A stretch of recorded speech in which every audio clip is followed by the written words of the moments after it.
Esto es Sobremesa, un podcast de El Diario AR, en el que los historiadores Pablo Gerchunov y Roy Ora conversan sobre pasado, presente y futuro.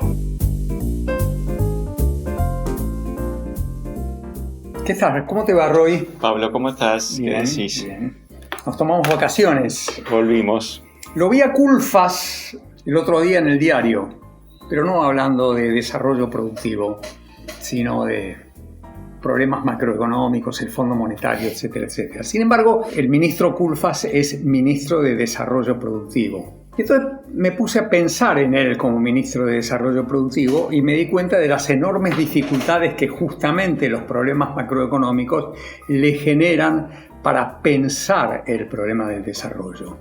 Y también me di cuenta entonces que el problema del desarrollo en Culfas es rascar el fondo de la olla en cada sector productivo, no sacrificando a ninguno y tratando de que cada uno le dé unos pocos dólares más para que ayuden a la crisis macroeconómica. Y entiendo perfectamente las dificultades para salirse de eso, elevarse más allá de esa visión y pensar un programa de desarrollo un poco más complejo y más sofisticado. Y entonces me pregunté, ¿cuánto hace que no discutimos el problema del desarrollo? ¿En dónde colocarías vos y colocaríamos, podemos ir discutiéndolo, discusiones interesantes sobre el desarrollo en la Argentina? ¿Qué pensás? Sí, bueno, lo primero es que efectivamente yo pienso, igual que vos, que Culfas no tiene largo plazo, que la Argentina no tiene largo plazo. Entonces es muy difícil pensar estos problemas. Se pueden proponer algunas ideas para la tribuna, pero traducir eso en una iniciativa de política pública consistente, sostenida en el tiempo, es muy complicado. Y entonces cuando uno mira en el pasado, yo creo que hay algunos momentos donde eso sucedió, en general asociados a una Argentina que tenía más horizonte.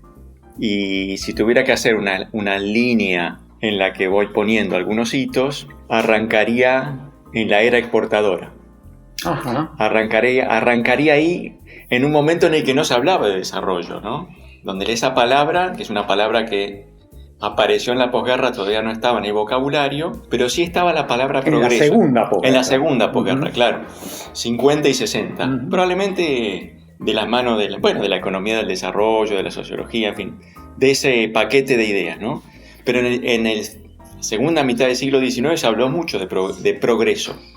Y la Argentina era un país en el que esa palabra tenía una encarnadura, precisamente porque había arrancado con mucha fuerza su expansión exportadora. Pero esa expansión exportadora era una expansión que tenía como horizonte natural la Pampa, ¿no? El capitalismo pampeano era muy potente, y yo creo que entonces ahí aparece una primera discusión sobre la cual vos también has escrito, que es, bueno, ¿cómo hacemos para incorporar al interior pobre al ciclo de crecimiento de la Argentina pampeana? Yo creo que es una discusión importante, y fue, uno podría decir, la gran apuesta de lo que rápidamente podemos llamar roquismo, con algunos instrumentos. ¿Puedo decir que el roquismo tuvo una intuición sobre el desarrollo desigual? Sí, exactamente. Territorialmente. Sí. Sobre todo territorialmente, Claro. pero que también tenía un componente social, ¿no? Sin duda. Porque las diferencias de ingreso entre la Argentina rica y la Argentina del interior, la Argentina pobre, eran muy grandes, ¿no? Todavía lo vemos, ¿no?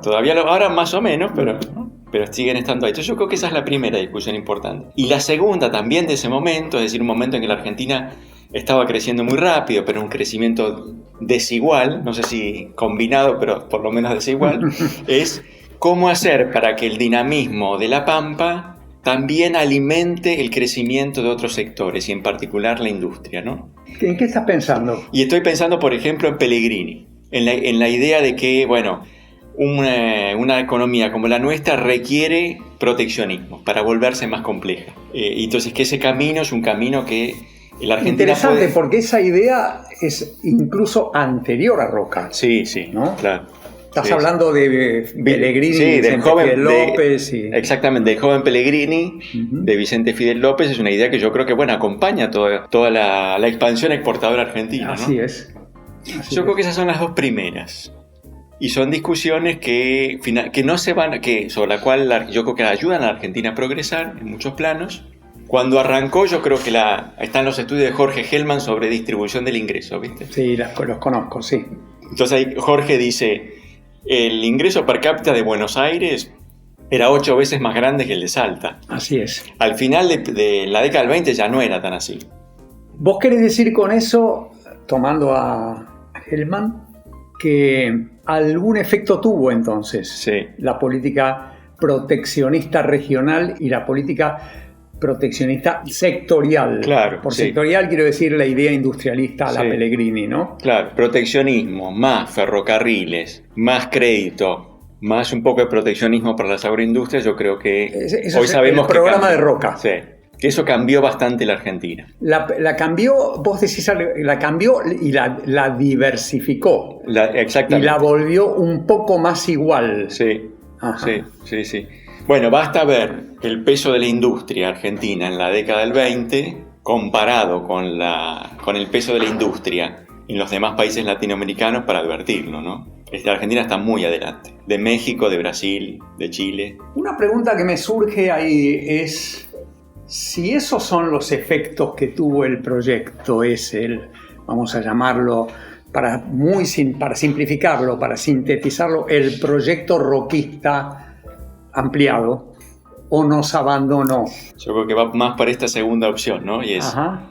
en 1929-30 la Argentina choca contra una pared. Y entonces hay que repensar el modelo de desarrollo. Pero antes de repensarlo, yo creo que la respuesta es una respuesta automática. Hay que tomar el camino B porque el camino A está cerrado, ¿no? Claro. Y eso es No es que teníamos que reflexionar sobre dos caminos posibles. No. Nos mandaron al camino B. Exactamente. Yo creo que es así.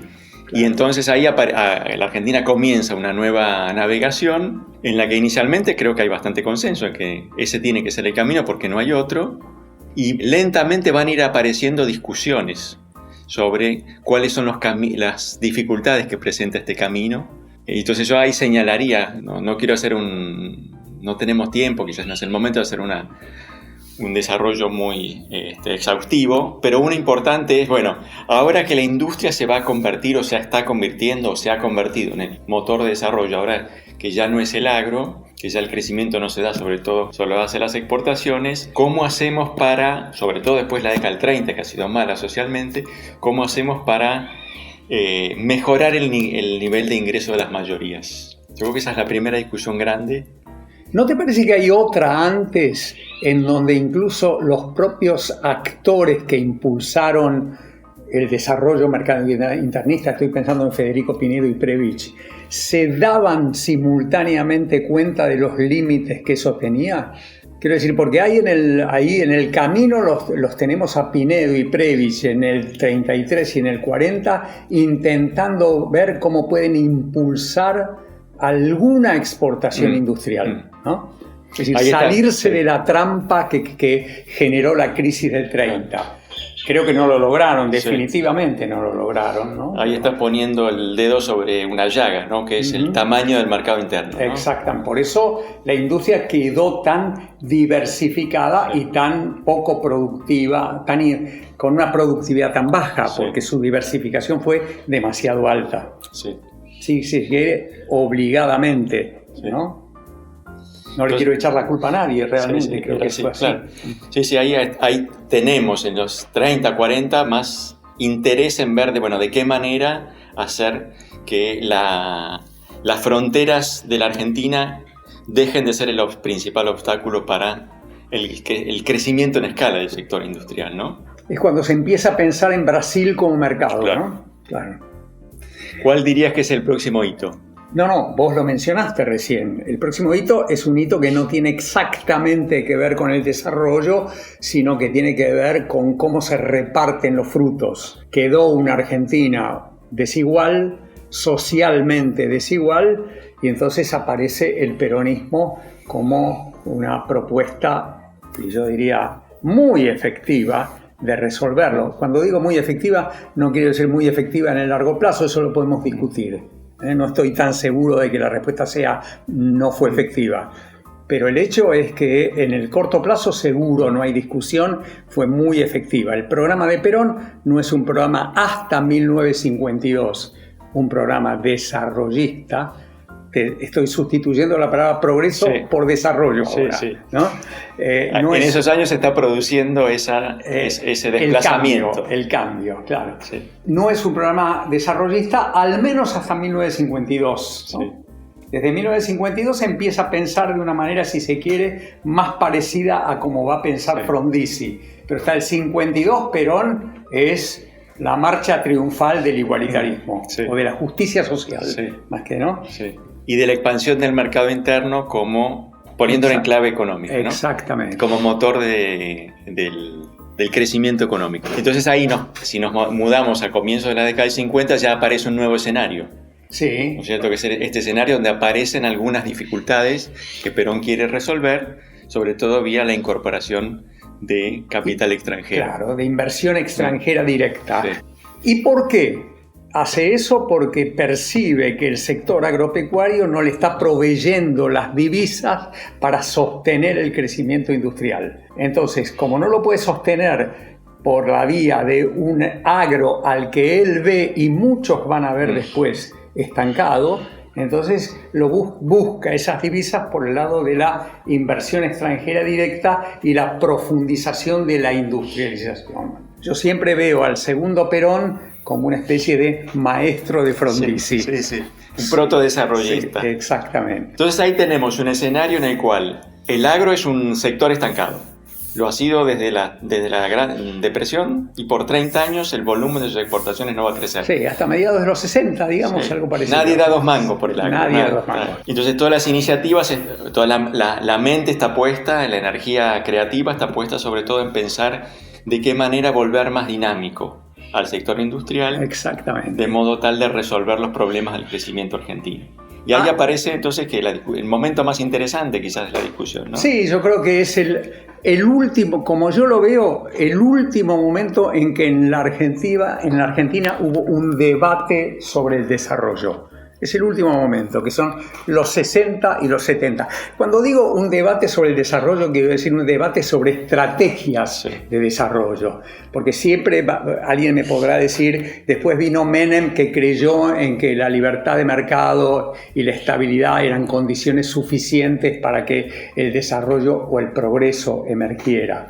Pero en aquel momento, en los 60, fines de los 50, 60 y 70, se pensaba que el Estado tenía algo para hacer en ese sentido, ¿no? Y ahí hay una discusión muy rica. Hagamos sintéticamente algunos nombres que significan algo. El primer nombre es Frondizi-Frigerio, que es lo mismo que vos acabas de decir de Perón. Inversión extranjera directa para poder difundirse, es decir, difundir la industrialización a sectores que en ese momento se llamaban más dinámicos, siempre pensando que el agro no iba a resolver el problema.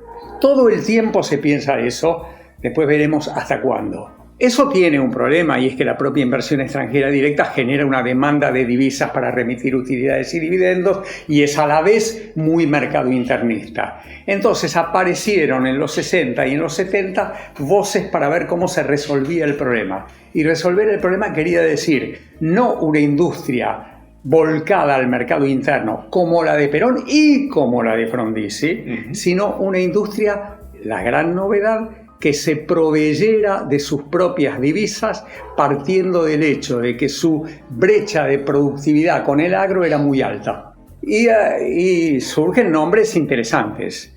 Surge el nombre... Algunos están dando vueltas todavía, o son evocados. Pero antes de llegar a los que están dando vuelta, mencionemos uno que no está dando vuelta, aunque sus ideas estuvieron muy de moda, y no sé si no están muy de moda incluso en algún sector del gobierno. Estoy pensando en Guido Di Tella, que publicó un libro que se llama Estrategia del Desarrollo Indirecto, que decía, ¿para qué tanto industria demandante de capital a la Stalin y no vamos a aprovechar al agro poniendo en el sector agropecuario más valor agregado? La gran pregunta de Guido Di Tella, siempre me acuerdo en las clases, era ¿por qué tenemos un sector agroganadero tan importante y no exportamos zapatos finos como Italia? Que es una pregunta de hoy. Sí. Es una pregunta de hoy. Sí. Nadie ganó esas discusiones. Eran discusiones muy académicas en realidad, ¿no?